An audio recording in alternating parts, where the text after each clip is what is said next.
We should realize that this destruction we're doing, monies have to be used.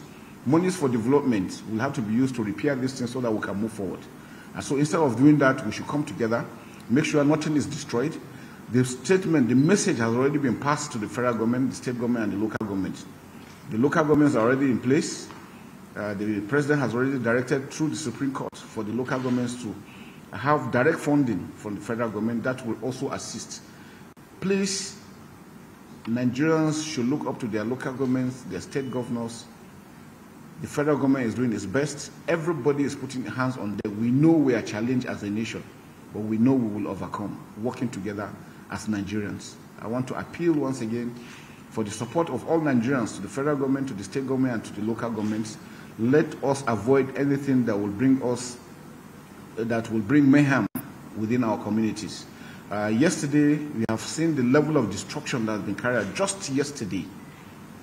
And so you can imagine if this continues for so long. The armed forces and the entire military security agencies will not stand by and see that